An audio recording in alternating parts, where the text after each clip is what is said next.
দূরে সরে গেল। মুরব্বী সাহেব, আপনাকে দেখাতে চাচ্ছিলাম জান্নাতুল ফেরদাউসের সুসংবাদ। আল্লাহ বলছেন অবাশশিরি সাবিরিন, মুহাম্মদ সাল্লাল্লাহু আলাইহি সাল্লাম আপনি আদমের ছেলে মেয়েদেরকে বলেন এই বিপদগুলিতে যদি ধৈর্য ধারণ করতে পারে তাহলে আমি আল্লাহ তাআলা এদেরকে জান্নাতুল ফেরদাউস দেবো, আমি এদেরকে জান্নাত দান করব। সম্মানিত জেলার নাম কিন্তু বিখ্যাত, তাই না? ওইদিকে কেরালা চলে যাবেন তা মালদা জেলার আম নামে পরিচিত, মালদা জেলার নাম বলে বিক্রয় হয়, আসলে মালদার আম কিনা আমরাও জানি না। তো নেপালে চলে যাবেন তবু মালদা জেলার আম বলে বিক্রি করা হয়। এক কথায় মালদা জেলার আম আসলেই বিখ্যাত, আলহামদুলিল্লাহ আমরা ছোট থেকে শুনে আসছি। তো আপনি খুব দামি মানুষ, ধনী ব্যক্তি, টাকা পয়সা আল্লাহ অগাধ দিয়েছেন, তো আপনি গত বছরে 7-8 বিঘা আমের বাগান কিনেছিলেন কোনো একটা লোকের কাছ থেকে। প্রচুর মুকুল ধরেছে, অনেক মোল এসেছে। মোল বুঝেন কি? মুকুলটা তো অনেক মুকুল এসেছে, আপনি মনে করেছেন আল্লাহ এবার আমাকে টাকা অগাধ দিবে। তো তার 2-1 দিন পর দেখছেন গুঠি ধরেছে আমে, গুঠি আসেনি আমে, গুঠি এসেছে, এই এত বড় বড় আম হয়েছে। হঠাৎ দেখছে রাত্রে বেলায় আল্লাহ কোন দিক থেকে যে শিলাবৃষ্টি দিল, শিলাবৃষ্টিতে সব আম লিচুর বাগানকে ফাটিয়ে ফুটিয়ে একাকার করে মাটিতে ফেলে দিল। এরকম ঘটে না মালদাতে? ঘটে তো। তো আল্লাহ এই কথাটাই আল্লাহ বলছেন যে এই বিপদে যদি আদমের ছেলেমেয়েরা ধৈর্য ধারণ করতে পারে তাহলে আমি আল্লাহ তার জন্য জান্নাতুল ফেরদাউসের সুসংবাদ দিলাম। কিন্তু ধৈর্য ধারণ কজন করতে পারে? যখনই বাগানের মালিক সকালবেলায় বাগানে যায় তখন চোখের পানি ফেলতে ফেলতে বলে আল্লাহ আমার সমাতি ঝড় বৃষ্টিটা দিতে পেল। হ্যাঁ, এতদিন ঝড় বৃষ্টি হলো না, আমি 1 বছর নিয়েছি, তো 1 বছর এই ঝড় বৃষ্টি শিলাবৃষ্টি, আমার কথা কি মিলছে আপনাদের সাথে? এই কথা বলে আল্লাহকে অপমান করে জান্নাতুল ফেরদাউস থেকে দূরে সরে গেল। মুরব্বী সাহেব, আপনাকে দেখাতে চাচ্ছিলাম জান্নাতুল ফেরদাউসের সুসংবাদ।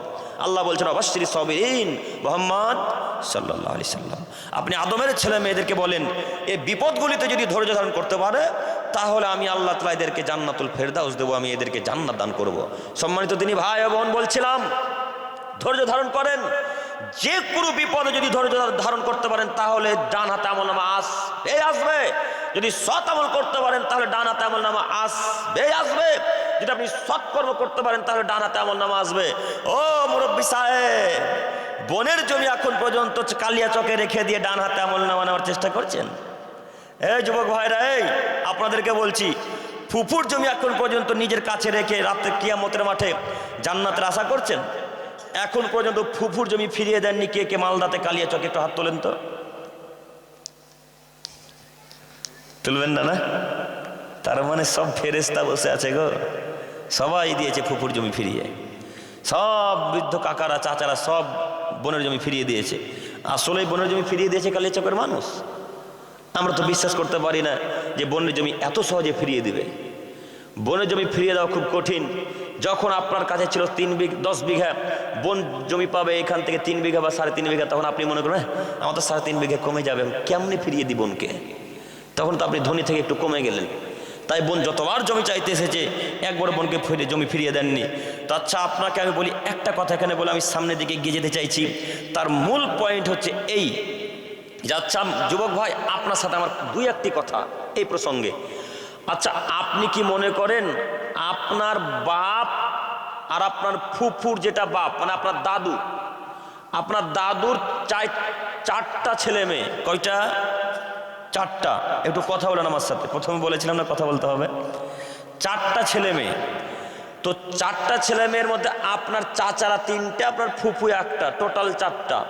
তো আপনারা কি মনে করেন আপনার বাপের বাপ একটু বেশি আর আপনার ফুফুর বাপ একটু কম, না দুইজনের সমান সমান বাপ? হ্যাঁ, সমান সমান বাপ। তো আপনার দাদুর মরা হলো আজকে 10 থেকে 15 বছর, আজ পর্যন্ত আপনার বাপ আপনার ফুফুকে জমি ফিরিয়ে দেয়নি। বলেন তো আপনার বাপ কালিয়া চকে মানুষের বাচ্চা হিসেবে বসবাস করছে না কাপুরুষের বাচ্চা হিসেবে বসবাস করছে? কাপুরুষ। আপনার বাপকে পরিচয় দিতে হবে পুরুষের, তখনই যখন আপনার বাপ বোনের জমি ফিরে দিতে পারবে। তো আপনিও কাপুরুষ, আপনার বাপও কাপুরুষ, বাপ বেটা দুজনে কাপুরুষের বাচ্চা, কাপুরুষ। ফুফু যতবার জমি চাইতে এসেছে, ফুফতো ভাইরা যতবার জমি চাইতে এসেছে, ততবার অহংকার দেখে বোর বলে বলেছেন এই যা জমি জায়গায় চলে যা, আমাদের বাড়ি জিন্দেগি তার কোনোদিন আসবি না, তুই আমার দাদুকে মাটি দিতে পারবি না। এই বাক্য বলে যখন ফুফুকে বলেছেন, বোনকে বলেছেন, তখন বোন তো এখন নিরুপায়। স্বামীর সাথে যদি ঝগড়া হয়, ছেলেদের সাথে যদি ঝগড়া হয়, তো কোথায় এসে ঠাঁই নিবে? ভাইয়ের বাড়িতে, বাপের বাড়িতে। তো বোন তো এখন নিরুপায়। আমি যদি এখন জমি জায়গা নিয়ে বাপের বাড়ি চলে যাই, তাহলে তো 2 দিন পর ঝগড়া করে যদি বাড়ি আসি, তাহলে তো আমার ভাই আমাকে আর ডিহিতে উঠতে দিবে না। ডিহি বুঝতে পারছেন কি কথা, মিলছে না? আর তো উঠতে দিবে না। তখন আপনার বোন নিরুপায় হয়ে বলছে, ভাইয়া ভাইয়া এই নেন, আপনি রেখে দেন, আমার জমি প্রয়োজন নেই।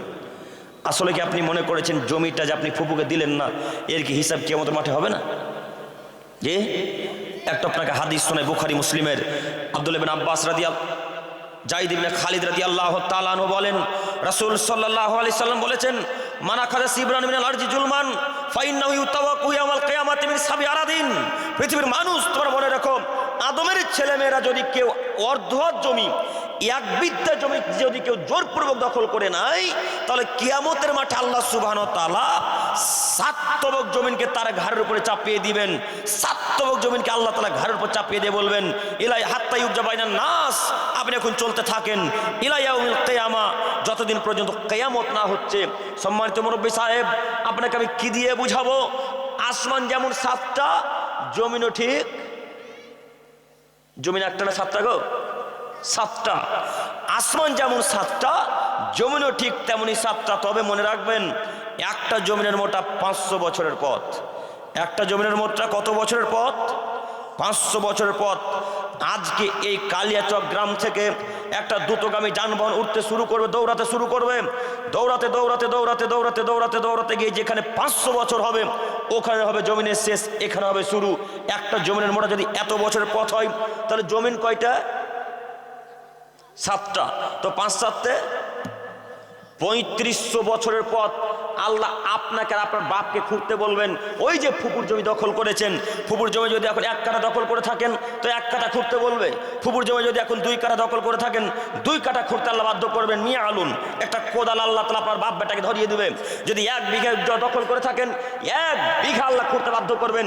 খুঁড়তে খুঁড়তে খুঁড়তে খুঁড়তে খুঁড়তে খুঁড়তে খুঁড়তে যেদিন 7 তবক জমিনের নিচে চলে যাবেন, যত মাটি হবে সব মাটি ফেরেশতাকে আল্লাহ তাআলা বলবেন, ও ফেরেশতা, ওই লোকটার মাথাতে, ওই মুরব্বী সাহেবের মাথাতে, ওর বেটার মাথাতে সব মাটি তার ঘাড়ের উপরে চাপিয়ে দাও। সব মাটি চাপিয়ে দিয়ে আল্লাহ তাআলা বলবেন, হাত্তা ইউজা বাইনান নাস, আপনি এখন চলতে থাকেন ইলা ইয়াউমিল কিয়ামা, যতদিন পর্যন্ত কিয়ামত না হচ্ছে। সম্মানিত মুরব্বী সাহেব, আপনাকে আমি কি দিয়ে বুঝাবো বলেন? কিয়ামতের মাঠের দৃশ্য কত কঠিন। যদি 1 ঘন্টা জমিনের মাটি খোঁড়েন, তাহলে কত মাটি উঠবে? কত মাটি উঠবে গো? হিসাব করতে পেরেছেন? যদি 2 ঘন্টা আল্লাহ খুঁড়তে বলে, যদি 1 দিন খুঁড়তে বলে আল্লাহ জমিন, তাহলে কত মাটি উঠবে? আল্লাহ নবী বলছেন 3500 বছর যাবত আল্লাহকে মাটি খোঁড়া করাবে। কত বছর? কথা বলে না। 3500 বছর যাবত আল্লাহ ওই লোকটাকে মাটি খোঁড়া করাবে। কোন লোকটাকে? যে লোকটা তার ফুপুর জমি, পাড়া প্রতিবেশী জমি, ফকিরদের জমি, গ্রামের মানুষের জমি দখল করেছে তাকে। এখন যেই জায়গাতে জমি দখল করেছে সে এখন বুঝুক। বুখারী মুসলিম, আপনাকে আমি কেসা কাহিনী শোনাতে আসি ইউসুফ জুলাইখার, যে আপনি মুখ নিচে দিকে করে রাখবেন। মুরব্বী সাহেব, আপনাকে আমি অনুরোধ জানাচ্ছি, আজকে এই মঞ্চে, এই স্থানে তওবা করে উঠবেন। আল্লাহ, পৃথিবীতে যতদিন বেঁচে থাকবো আর কোনোদিন কোনো মানুষের জমি জায়গা দখল করব না, কোনো বোনের জমি জায়গা রাখবো না। ইনশাল্লাহ আজকে এখানে ওয়াদা করে উঠতে পারবেন না? পারবো না ইনশাল্লাহ? সবাই বলি ইনশাল্লাহ। আর যুবক ভাই, আপনাদেরকে বলছি, আপনার বাপকে বলেন, আব্বু, ভাগ মানুষকে যে বাড়ির টাকা 1,20,000 1,70,000 করে পাবে, আপনি এখন দিয়েছেন 1,20,000, বাদ বাকি টাকা আপনার পকেটে। ও মেম্বার সাহেব, বলেন কিয়ামতের মাঠে কিভাবে ডান হাতে আমলনামা পাবেন? কিয়ামতের মাঠে তো ডান হাতে আমলনামা তারাই পাবে যারা আল্লাহ এবং তার রাসূলকে বিশ্বাস করে তার নীতি অনুযায়ী কোরআন হাদিস মোতাবেক যারা চলাচল করলো, তারাই কিয়ামতের মাঠে ডান হাতে আমলনামা পাবে। তাছাড়া পৃথিবীর কোনো আদমের ছেলে মেয়ে ডান হাতের আমলনামা পাবে না। ঠিক আল্লাহকে যারা মান্যতা দিল, যারা মুহাম্মদ সাল্লাল্লাহু আলাইহি সাল্লামকে মান্যতা দিল, তারাই কিয়ামতের মাঠে আমলনামা পাবে ডান হাতে, নচেত তার পৃথিবীর কেউ পাবে না। একটু আপনাকে আমি দেখাই, তাহলে আপনি বুঝতে পারবেন। মহান আল্লাহ তাআলা বলেন, ইয়া আইয়ুহাল্লাযীনা আমানু ইয়া আইয়ুহাল ইনসান, হে সারা পৃথিবীর মানব সম্প্রদায়, সারা পৃথিবীতে যত মানুষ আছে, সারা পৃথিবীর মানুষকে আল্লাহ তাআলা সম্বোধন করে বলছেন, ইন্নাকা কাদিহুন ইলা রাব্বিকা কাদহা, যদি তোমরা আমার সাক্ষাৎ পেতে চাও, যদি তোমরা আমার সাথে দেখা করতে চাও, তাহলে তোমাদেরকে অনেক কষ্ট ত্যাগ তিতিক্ষা করতে হবে।